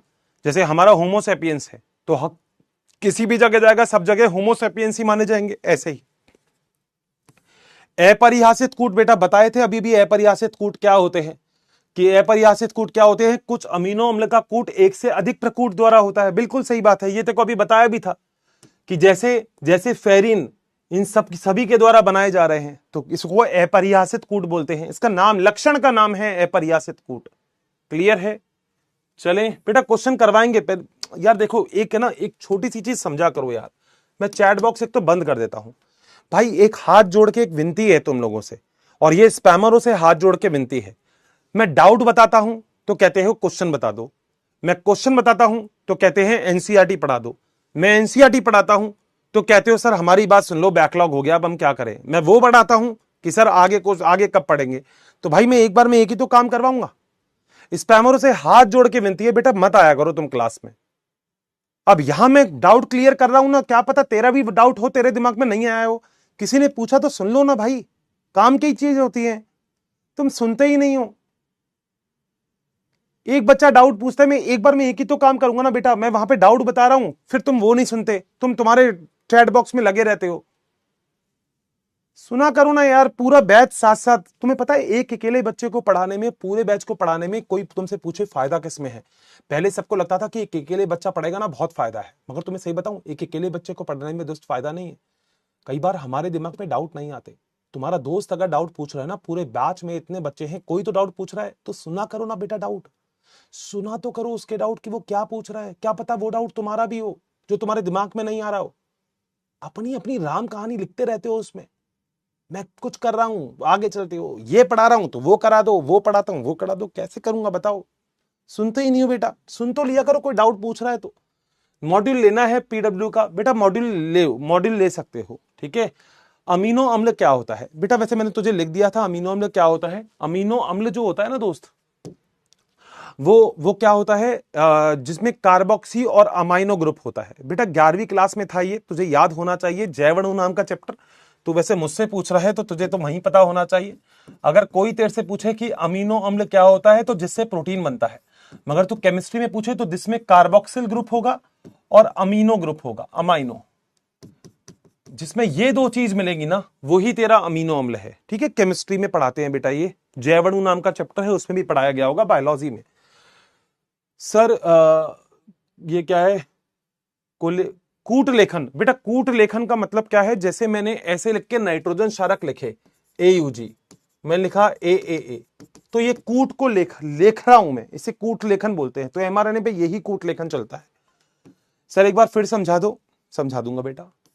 सर डांट लगाई स्कूल में क्योंकि आप दूसरा चैप्टर पढ़ा रहे हो, मैडम दूसरे उनके आंसर नहीं दे पा रही। अब बेटा कोई बात नहीं, देख वंशिका, ये तो देख तुझे पता है कि तुझे पहला फोकस क्या करना है। अब यहाँ पे क्लास में बहुत सारे बच्चे होंगे जिनके स्कूल में अलग अलग चीज चल रही होगी, मगर तेरा पहला फोकस मेरे ख्याल से नीट होगा, तो बस वो यहीं से ही होगा। टेंशन फ्री रह तू, ठीक है। Yes sir. सर अनुवांशिक कूट को प्रकूट भी कह सकते हैं, बिल्कुल कह सकते हो दोस्त। सर MTG की रीडिंग लगा सकते हो बेटा, तुम्हारी इच्छा हो, दुनिया में बहुत सारी बुक है, किसी की भी लगाओ रीडिंग, मगर मैं कह रहा हूं एनसीईआरटी और नोट्स, इसके अलावा तू पढ़ेगा तो तू तेरा टाइम वेस्ट करेगा बेटा, और तुम्हारे पास इतना टाइम नहीं होना चाहिए बेटा। तुम फिजिक्स केमिस्ट्री पढ़ लो बेटा, इतना ही तुम्हारा जल्दी सिलेबस हो रहा है, तो मत पढ़ो बेटा आलतू फालतू की चीज। सर जो आपने टेबल बनाई है उसमें द्वितीय में जी वाले के नीचे गलत है। द्वितीय में जी वाले के नीचे गलत है क्या बेटा? कुछ गलत हो गया क्या इसमें? मिला लेना बेटा, वैसे तो सही होगा, मगर फिर भी कोई गलत हो गया तो देख लो बेटा। मतलब इसमें कोई गलत हो गया क्या? देख लेना बेटा, एक बार कोई गलत हो गया तो चेक कर लेना तुम। बिना मॉड्यूल के पीवाई की प्रिपरेशन बिल्कुल बेटा कर सकते हो, मगर मॉड्यूल होते हैं तो तुम्हारे पास एक्स्ट्रा क्वेश्चन हो जाते हैं, तभी मैंने तुमसे बोला मॉड्यूल के क्वेश्चन करो। देखो मॉड्यूल तो ले लो, कोई दिक्कत नहीं है, मॉड्यूल के क्वेश्चन करो। मैंने जो चैनल बताया उसमें जो क्वेश्चन है वो मॉड्यूल के नहीं है बेटा, वो और एक्स्ट्रा क्वेश्चन है। तुम विश्वास करोगे, मॉड्यूल के क्वेश्चन तुम कर लोगे जो मैं तुम्हें लेक्चर में दे रहा हूं। देखो DPP आ रही है, अगर तुम मान लो ये 15 लेक्चर में खत्म होता है चैप्टर, तो 15 × 10 लगभग 150 क्वेश्चन, तो 150 से 170 क्वेश्चन तो यहाँ आ गए। मॉड्यूल में कम से कम 200, 250, 300 क्वेश्चन होंगे, 300 और 400, 450 क्वेश्चन, और जो मैंने वहां पे डाल रखे हैं चैनल के ऊपर, वहां पे कम से कम 300, 400 क्वेश्चन। 1000 क्वेश्चन तुमने कर लिए, इससे बाहर आएगा ही नहीं कुछ, फिर तुझे पढ़ना भी नहीं है कुछ, इतना ही पढ़ ले बेटा, हो जाएगा काम। अब जो रोता ही रहेगा बेटा वो रोता ही रहेगा फिर, है ना, उसकी तो मैं क्या ही कह सकता हूं। डाउट कहां आते हैं बेटा? यहीं आते हैं। G और H वाला टॉपिक वहां फिर से खोलना लिखना बाकी है। G और H, सर G और H सर जी और एच, यार पता नहीं है, मैं समझा नहीं। टेबल के क्वेश्चन कैसे पूछेंगे बेटा? टेबल में ऐसे क्वेश्चन नहीं आते, टेबल के क्वेश्चन यही आते हैं, अनुवांशिक कूट में स्टॉप कोडॉन कौन सा होता है, प्रारंभन कोडॉन कौन सा है, ये ऐसे क्वेश्चन आते हैं। त्रिक कूट क्या होते हैं, अपरिहासित क्या होते हैं, असंदिग्ध कूट क्या होते हैं, कॉमनलेस क्या होते हैं, ये आते हैं। ठीक है सर, प्लीज मॉड्यूल से होमवर्क दे दो, समझ नहीं आता कौन कौन से क्वेश्चन। ठीक है भाई, मैं कर दूंगा। आपने एक लेसन में पूरा नहीं पढ़ाया, कौन सा बेटा, क्या रह गया फर्स्ट लेसन में? बता देना मुझे कौन सा टॉपिक है, अपन एक बार रिवाइज कर देंगे उसका। ए सर थ्योरी नहीं लिखाएंगे। ए सर कौन है, कोई और होंगे। चलो ऑल क्लियर, आपके नोट से सिलेक्शन हो जाएगा बेटा, आज तक तो हुआ है। अब बाकी तुम जैसे अगर एक दो और हो जाएंगे जो ऐसे ही पूछते रहेंगे एग्जाम के एंड तक, तो बेटा क्या कह सकते हैं। ठीक है, कुट कुट सर आज तो मजा आ गया। ठीक है बेटा, मेरा डाउट सर डाउट बॉक्स में क्यों नहीं आता? बेटा आता है, स्नेहा तू लिखेगी तो सही तब तो आएगा। अब तू यहीं पे डाउट लिख देती तो आ जाता। Today is my birthday, Praveen happy birthday. अनुवांशिक कूट कहाँ होते हैं बेटा? तेरे एमआरएनए के ऊपर होते हैं, तेरे शरीर में एमआरएनए ना उसके ऊपर कूट होते हैं। ये लेट हो गया बेटा, कोई बात नहीं, ऑल क्लियर है। ठीक है, टेलीग्राम सर से डीपीपी ऑल क्वेश्चन 11 से 25, बहुत बढ़िया बेटा, अति उत्तम। सर आपने आज क्वेश्चन करवाने को बोला था, करवा रहा हूं बेटा। सब अमीनो एसिड समझ नहीं आया, अब तो आ गया होगा बेटा। और तेको अमीनो एसिड के बारे में बेटा और समझ में आएगा, बताऊं कब? जब मैं तेको प्रोटीन बनाना बताऊंगा। तो अगला जो लेक्चर होगा, क्योंकि इस लेक्चर में तो तुम मुझे कुछ करवाने नहीं दोगे, अगले लेक्चर में मैं प्रोटीन बनाना तुम्हें सिखाऊंगा, वहां तुम्हें और मजा आ जाएगा। ठीक है, नोट्स में PHE मेंशन नहीं करना है, मत करो बेटा, जरूरत नहीं है। सारे थोड़ी लिखोगे, कोई नहीं याद कर सकता इतने सारे कूट, सीधी सी बात है बेटा। क्लास में नींद आ गया तो बेटा सो जा, गुड नाइट, बाय बाय। ठीक है सर, इतने सारे हमें अमीनो एसिड का नाम नहीं बेटा, सारे नहीं याद करें, मैंने बोला था 4 याद कर लो, 2-3 और बताऊंगा जब आगे पढ़ाऊंगा तब याद कर लेना। मॉड्यूल बेटा ले लोगे तो फायदा हो जाएगा। ठीक है, all clear, Ram Ram sir. Table के क्वेश्चन कैसे बेटा? बता दिया आपको बोर्ड में। हाँ, बोर्ड में बेटा सीधा क्वेश्चन आ सकता है कि आनुवांशिक कूट के बारे में समझाओ, संक्षिप्त टिप्पणी दो आनुवांशिक कूट के बारे में। बढ़िया क्वेश्चन बन सकता है, 5 नंबर का, 3 नंबर का भी बन सकता है। इसमें शॉर्ट नोट्स, शॉर्ट भी आ सकता है कि आनुवांशिक कूट के बारे में एक संक्षिप्त टिप्पणी करो। तो संक्षिप्त टिप्पणी में कुछ नहीं, आनुवांशिक कूट क्या होता है वो उसके नाम लिख दो, अपरिहासित, फलाना ढिकाना, अटरम शटरम, हो गया। ठीक है बेटा, ऑल क्लियर, क्वेश्चन करवाओ। आज की क्लास बहुत अच्छे से समझ आया, बहुत बढ़िया। नहीं समझ में आया, क्या नहीं आया बेटा समझा दिया करो, I can try my best, बहुत बढ़िया, ऑल क्लियर, शाबाश। अब देखो बेटा, पहले तो एक बार छोटी सी बात रिकैप देखो, आज तुम ताज्जुब करोगे, आज तुम ताज्जुब करोगे, आज सच में। अब कुछ बच्चों को यह भी लगता है, देखो मैंने आज पढ़ाया क्या है, एक पेज, इसमें कुछ है ही नहीं 64 में, एक ये 3 पेज, बस खत्म, ये 3 पेज, एक ही हुआ है चीज। और क्या बोलूं, खैर चलो कोई बात नहीं, मगर इतना ही बेटा कर लेना, इतना भी नहीं आएगा तो कैसे होगा। आ जाओ जरा बता देता हूं, आनुवांशिक कूट क्या होते हैं। पहले तो जॉर्ज गेमम ने बताया, ये जितने भी कूट, जिस बच्चे को आज भी आनुवांशिक कूट नहीं समझ में आया, टेंशन बिल्कुल मत लेना, क्योंकि जब मैं आपको प्रोटीन निर्माण समझाऊंगा तब यह आनुवांशिक कूट वापस से रिवाइज होगा, ये वापस से रिवाइज होगा जब मैं प्रोटीन निर्माण समझाऊंगा। ठीक है, तो आनुवांशिक कूट, एमआरएनए के ऊपर जो कूट होते हैं उनको आनुवांशिक कूट कहते हैं। टोटल मिला के आपको 64 मतलब 20 अमीनो अम्ल बनाने थे, तो आपके पास केवल 3-4 ही कूट थे, 4 को डबल किया तो भी 16 रहे, 20 अमीनो अम्ल नहीं बन सकते थे, तो आपने 4 को ट्रिपल कर दिया, बहुत बढ़िया। ये ट्रिपल कूट कुछ इस तरीके से है, जिसके अंदर एक कोडॉन तो प्रारंभन कोडॉन है, जिसे हम बोलते हैं AUG, जहां से अभिक्रिया प्रारंभ होगी। 3 स्टॉप कोडॉन होंगे, वो तीनों होंगे ये तीनों, इन तीनों में से कोई एक होगा, तीनों नहीं, तीनों में से कोई एक होगा। आ जाओ, आनुवांशिक कूट के लक्षण, पहले तो ट्रिपलेट होते हैं, हर कोई चीज 3-3 में लिखी जाती है, जैसे AUG, बिल्कुल सही बात है। आनुवांशिक कूट में कॉमा नहीं होता, लगातार लिखे जाते हैं, सही बात। प्रारंभन कोडॉन हमेशा AUG होगा, ये मिथियोनिन को भी बनाएगा, ये याद करना है, और साथ साथ ये स्टार्टिंग कोडॉन भी होता है, ठीक बात। समापन कोडॉन होता है UAA, UAG और UGA, इनके लिए इनसे कोई भी अमीनो अम्ल नहीं बनता, तो इसे हम समापन कोडॉन बोलते हैं। आनुवांशिक कूट सार्वभौमिक होते हैं, सार्वभौमिक का मतलब होता है यूनिवर्सल होते हैं। यूनिवर्सल का मतलब होता है तो इंडिया में बैठे तो कुत्ता गधा किसी का भी अगर देख ले, जीवाणु वगैरह किसी का भी देख ले, किसी जानवर में, जीवाणु में भी उसी से ही संबंधित होगा, बहुत ही बढ़िया बात। आनुवांशिक कूट एक दूसरे को ओवरलैप नहीं करते, ओवरलैप का मतलब तुम पूरा पूरा कूट पढ़ते हो, ऐसा नहीं करोगे, पहले AUG पढ़ लिया फिर इस जी को फिर से यूज कर लिया, यह गलत है। आनुवांशिक कूट असंगठित और विशिष्ट होते हैं, इसका मतलब होता है कि आनुवांशिक कूट केवल एक कूट एक ही अमीनो अम्ल बनाएगा, और अपरिहासित का मतलब होता है कि कई सारे कूट एक ही अमीनो अम्ल को बना सकते हैं। यह चीज आज आपको मैंने पढ़ाई थी, ठीक है, बता दो, डन है, ओके। तो बेटा आज फिर कर लेते हैं कुछ क्वेश्चन। आओ करो बेटा, करो।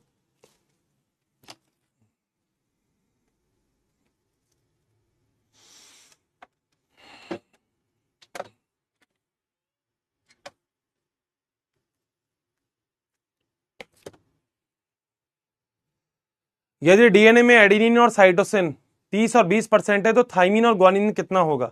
इससे आसान बेटा कुछ नहीं होगा, करके देखो। 2022 में आया था नीट के अंदर। थोड़ा कॉन्फिडेंस बढ़ेगा इससे कि हर्षित सर हम कर सकते हैं पीवाईक्यू भी।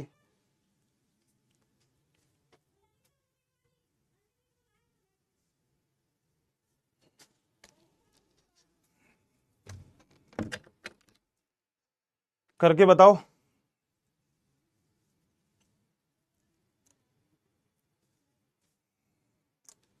बेटा। सीधी सी बात है, एडेनिन अगर 30% है तो थाइमिन भी बेटा 30% होगा, और ग्वानिन अगर साइटोसिन अगर 20% है तो ग्वानिन भी 20% होगा। ये तो तुम्हें बताया था, जितना एडेनिन होगा उतना ही थाइमिन होगा। तो बेटा थाइमिन भी 20% 30% है, और जो ग्वानिन है वो 20%, यानी कि बी आंसर आना चाहिए। 47% भारतीयों का सही है। अब देखो ये ऐसी ऐसी चीजों में गलती करते हैं, फिर कहते हैं हर्षित सर क्वेश्चन करवाओ। इससे आसान बेटा क्वेश्चन कहीं नहीं आएगा। अभी इससे आसान क्वेश्चन कोई आ सकता है? देखते हैं बेटा कितने लोग सही करते हैं, कितने भारतीय सही करते हैं। इसको जल्दी करो।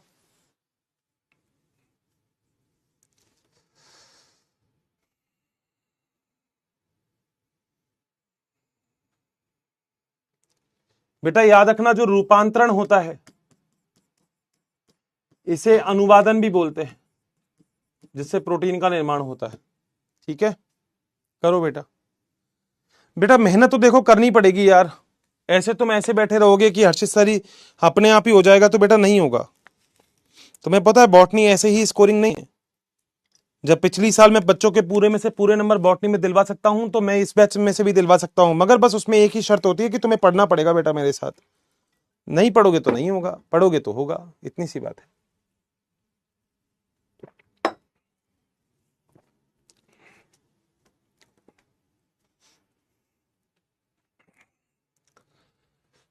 आओ करते हैं बेटा। डीएनए से डीएनए जो होता है ये प्रतिकृतियन होता है, ये गलत हो गया और ये गलत हो गया।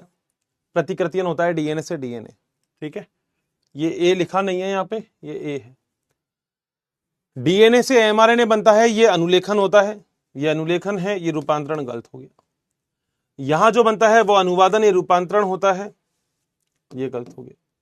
और लास्ट में प्रोटीन बनता है, बिल्कुल सही बात है, आंसर सी जाना चाहिए। 56% भारतीयों का सही है, बहुत ही बढ़िया बात है। आ जाओ बेटा आगे चलते हैं।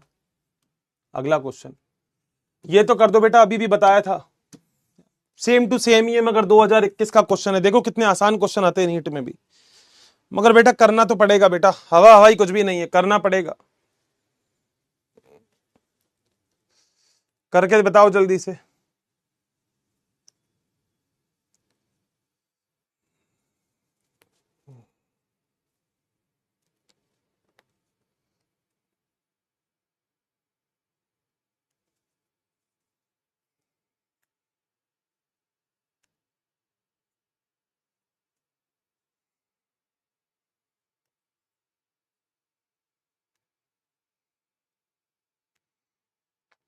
करके बताओ जल्दी से।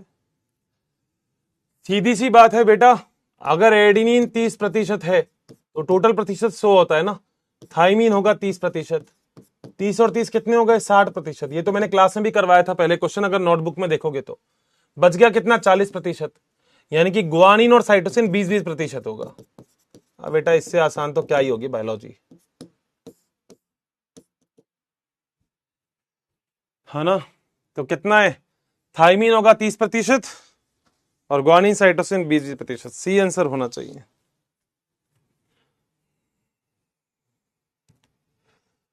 इकहत्तर प्रतिशत। अब तुम्हें पता है जिसको टोटल ही नहीं करना आता बेटा, वो कैसे ही करेगा इन क्वेश्चनों को? जिसको टोटल ही नहीं करना आता, टोटल करना आता हो तो ये क्वेश्चन बड़े आसान है, मगर टोटल तो आना चाहिए बेटा। चलो एक क्वेश्चन और करो। डीएनए आनुवंशिक पदार्थ है, ये विश्वसनीय किसने दिया?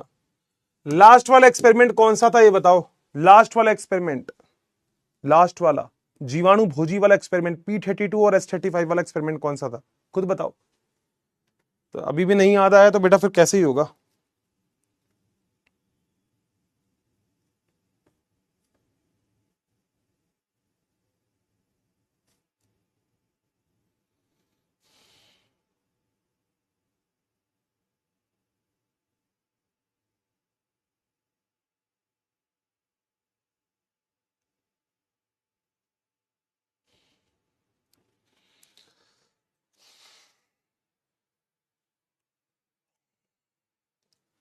बेटा आंसर सी आना चाहिए, हर्षी और चेज। 54% का सही है, बहुत ही बढ़िया। चलो अब एक छोटा सा काम, एक क्वेश्चन, दो क्वेश्चन, तीन क्वेश्चन, चार क्वेश्चन, पांच क्वेश्चन। पांच क्वेश्चन तुम्हारे होमवर्क के हैं। 5 क्वेश्चन होमवर्क है। 5 क्वेश्चन तुम्हारे होमवर्क के हैं आज, ठीक है? ये 5 क्वेश्चन होमवर्क में है। फर्स्ट सेकंड थर्ड कौन कौन आया है? सैफ अंसारी आए हैं, निखिल आए हैं, ताइबा आए हैं, आरती आए हैं, सबनज आए हैं, कुसुम आए हैं, लोकनाथ आए हैं, संध्या आए हैं, साहिल आए हैं, आचा है। बहुत ही बढ़िया दोस्त। एक छोटी सी बात मैं आपसे और बोलूंगा, अगर मेरी बात शायद आपको समझ में आए, और मतलब मैंने कहीं सुनी है और बहुत अच्छी बात है। पता है एक बार एक मेले के अंदर, मतलब मूवी से सुनी है मैंने, मगर लाइन बहुत प्यारी है और मेरे ख्याल से आप सुन सकते हो। एक बार एक मेले के अंदर एक लड़का घूमने के लिए जाता है, तो मेले में क्या होता है, गुब्बारे वाला गुब्बारा बेच रहा होता है। वो क्या करता है, एक हरा कलर का गुब्बारा उड़ा देता है जो गुब्बारे वाला होता है। तो लड़का गुब्बारे वाले के पास जाके कहता है कि मुझे वो गुब्बारा चाहिए जो आसमान में उड़ रहा है और हरा कलर का ही चाहिए। गुब्बारे वाला ये कहता है कि मेरे पास हरा कलर का तो बस एक ही गुब्बारा था जो आसमान में उड़ा दिया। कह रहा नहीं नहीं, मुझे तो वही गुब्बारा चाहिए। अब गुब्बारे वाला उसको कुछ समझाता है। वो कहता है देख बेटा, ये नीला कलर का गुब्बारा है, इसमें मैंने हवा भर दी, देख ये भी उड़ गया। ये पीला कलर का गुब्बारा है, इसमें मैंने हवा भर दी, ये भी उड़ गया। उसने जिस भी गुब्बारे में हवा बढ़ी वो सारे के सारे गुब्बारे उड़ने लग गए। और उसने लड़के से एक ही बात बोली, कह रहा तू कैसा दिखता है, तू कैसा है, उससे कोई फर्क नहीं पड़ रहा, मगर तेरे अंदर जीतने की हवा कितनी है, तेरे अंदर उड़ने की हवा कितनी है, ये बहुत इंपॉर्टेंट हो जाता है। मेरी लाइन समझने की कोशिश करना। आप क्या पढ़ के आए थे, आप कैसा पढ़ के आए हो, आपने कितना अच्छा नहीं पढ़ा, उससे कोई फर्क नहीं पड़ता, मगर आप आज कितने अच्छा सोच रहे हो अपने खुद के बारे में, आप कितना अच्छा मान रहे हो, आप कितना अच्छा पढ़ रहे हो, ये सबसे ज्यादा इंपॉर्टेंट होता है। मतलब कई तरीके के बच्चे होते हैं, कुछ वो भी होते हैं जो बैच दर बैच घूमते रहते हैं, कुछ ऐसे भी होते हैं जो टीचर की बात समझते हैं, जो सुनते हैं कि ये इंसान क्यों बोल रहा है। और सीधी सी बात है, एक बैच के अंदर टीचर पूरे बैच को बोलता है वो बात तो, मगर समझ में तो पूरे बैच को नहीं आती ना, समझ में केवल कुछ को आती है, वो ही सक्सेसफुल होते हैं। अब आप में से मेरी बात कितनों को समझ में आई है वो ही मैटर करता है। अब कुछ बच्चे होते हैं जो चाहते हैं कि ठीक है क्लास में पढ़ाई नहीं हो, मैं डिस्टर्ब कर दूं क्लास को, मगर इससे उसका फायदा नहीं, नुकसान तो उसका भी है, क्योंकि बैच तो उसने भी लिया है, मगर उसमें उसको लगता है कि मेरा बहुत बढ़िया आज का काम हो गया, मैं जो करना चाह रहा था मैं कर लिया मैंने तो आज तो, मगर क्या हुआ, नुकसान तो हुआ ना। मैं भगा नहीं सकता दोस्त, मैं सिलेबस नहीं भगा सकता, क्योंकि मेरा सिलेबस हुआ पड़ा है, मुझे आता है ये कॉन्सेप्ट, ये टॉपिक आते हैं मुझे, मुझे तुम्हें सिखाना है। और तुम में से भी कुछ बच्चे ऐसे होते हैं जो एक बार में समझ जाते हैं, कुछ ऐसे होते हैं जो नहीं समझते, मैं मानता हूं, मगर जो नहीं समझते वो भी तो क्लास का पार्ट है भाई, उनको भी तो मुझे साथ साथ आगे लेके चलना है, उनका भी तो सिलेक्शन चाहिए मुझे। तो सारे बच्चे बेटा इंपॉर्टेंट है एक टीचर के लिए, तो वो भी जो एक बार में समझ जाते हैं, वो भी जो नहीं समझते, बट समझना आपको पड़ेगा ना, एक बार तो मेहनत करनी पड़ेगी, साथ बैठ के सोचना पड़ेगा कि टीचर क्या बता रहा है आपको, आप वो सुनो उस चीज को, वैसे ही समझो जैसे बाकी समझ रहे हैं। अब तुम यही सोच के बैठोगे कि मैंने तो 11वीं में कुछ नहीं पढ़ा, मैं तो 12वीं में भी कुछ नहीं समझ में आएगा, तो फिर बेटा नहीं आएगा आपको। आपको सोचना तो पड़ेगा, आपको दिमाग तो लगाना पड़ेगा। नहीं, बिल्कुल सही बोल रहे हैं अर्शित सर, मुझे सोचना पड़ेगा कि मुझे समझ में आएगा। अगर तुम अपने पापा के सामने ऐसे बैठे कि मेरे को अपने पापा की बात कोई समझ में नहीं आएगी, तो बेटा तुम्हारे पापा तुमको कुछ समझा ही नहीं सकते। मगर तुमने ये सोच लिया नहीं यार, पापा जो बोल रहे हैं मेरे फायदे के लिए बोल रहे हैं, पापा जो बोल रहे हैं उसमें मेरा फायदा है, मेरा अच्छा है, ये मेरे लिए तो बोल रहे हैं, तुम्हें तो उनकी सारी बात समझ में आएगी। बट ये तुम्हें समझना पड़ेगा कि बैच क्या होता है, कि क्लास क्या होती है।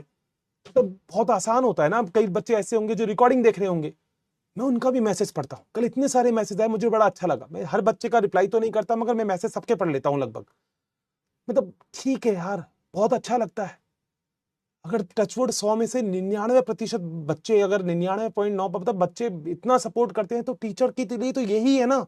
वो कहता है सर इतना मुश्किल टॉपिक था, आपने इतना आसान बना दिया। मगर बेटा कब जो समझना ही नहीं चाहेगा उसके लिए तो ये भी मुश्किल होगा। वो कह रहा है एमआरएनए क्या होता है। अब एमआरएनए बेटा पूरा टॉपिक समझा के आ रहा हूं आज। कौन सा लेक्चर चल रहा है? 10वां लेक्चर चल रहा है बेटा। अब कोई लड़का आज ही आके कूदेगा सीधा, तो बेटा सोचो ना 9 लेक्चर जिसने पढ़े होंगे उसका क्या फायदा। तभी तो उसको 10वां लेक्चर समझ में आ रहा है, क्योंकि उसने 9 लेक्चर लगातार पढ़े हैं। बेटा कंसिस्टेंसी बहुत मैटर करती है। आपको कंसिस्टेंस होना पड़ेगा, आपको पढ़ना पड़ेगा, आपको मेहनत करनी पड़ेगी, आपको लगना पड़ेगा एक बार। और लग जाओ ना फिर। इतना तो वैसे भी नहीं होता, हफ्ते में 2 ही तो क्लास आ रही है। हफ्ते में 2 ही तो क्लास आ रही है, क्या दिक्कत आ रही है? 2 क्लास में बहुत बढ़िया पूरी एनसीईआरटी चलते हैं, क्वेश्चन आंसर भी चलते हैं। मगर तुम समझो ना, मैं क्वेश्चन आंसर करवा रहा हूं, सिंपल सिंपल क्वेश्चन है, ये 10% है, वो कितना परसेंट होगा? तो सीधी सी बात है भाई, इतना तो पढ़ के आओ।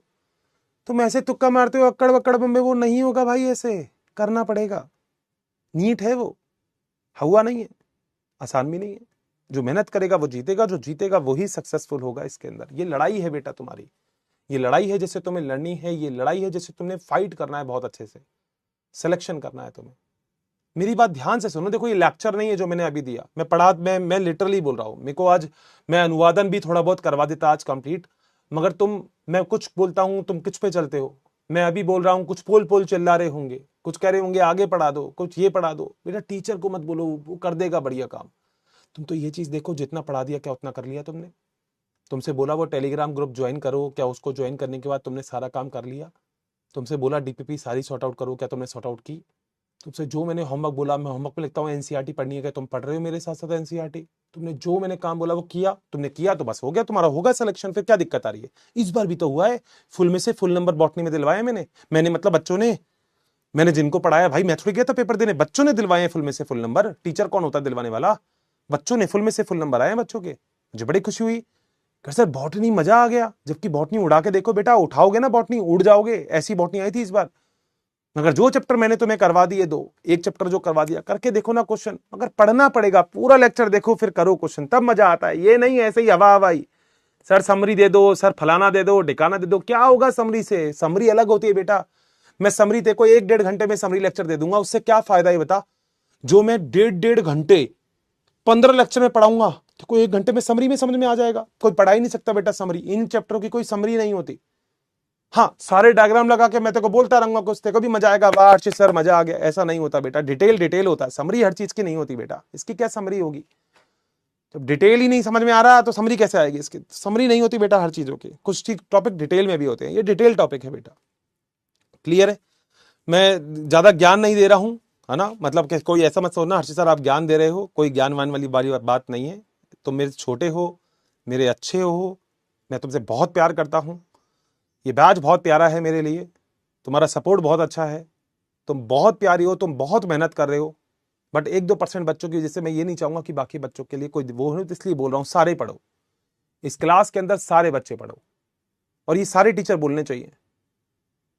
टीचर बोलते हैं यार कैसा बैच है, बैच बेकार नहीं होता, ये कुछ % बच्चे होते हैं जो पंगा कर देते हैं। मैं कह रहा हूं उन बच्चों को छोड़ो ना बेटा, आप लोग अपना अपना ख्याल रखो सब। उनको खुद ही बाइकआउट कर दोगे तुम किसी दिन, वो अपने आप समझ जाएंगे कि इस बैच में हमारी कोई औकात नहीं है भाई, इस बैच से तो निकलो, ये बैच तो पढ़ने वाला बैच है। बैच सिलेक्शन नहीं देता बेटा, बच्चे सिलेक्शन देते हैं, याद रखना। बैच नहीं देता सिलेक्शन, कोई बैच सिलेक्शन नहीं दे सकता, बच्चा सिलेक्ट होता है। बच्चा कब सेलेक्ट होगा? जब वो मेहनत करेगा। बच्चा कब सेलेक्ट होगा? जब वो टीचर की बात मानेगा। बच्चा कब सेलेक्ट होगा? जब उसको जो बोला जाए वो करेगा, वो मेहनत करेगा। अब तुम पढ़ते नहीं हो और तुम, वो थोड़ा मुश्किल है। ठीक है, तो मेरे ख्याल से जितनी बात बोली है आई थिंक आप लोगों को समझ में आ गई होगी। इतना ही कर लेना बेटा, बाकी तो और कुछ नहीं, बस मेहनत करते रहो बेटा। मेहनत करते रहोगे तो सफलता आसानी से आ जाएगी, नहीं मेहनत करोगे तो फिर क्या ही कर सकते हैं।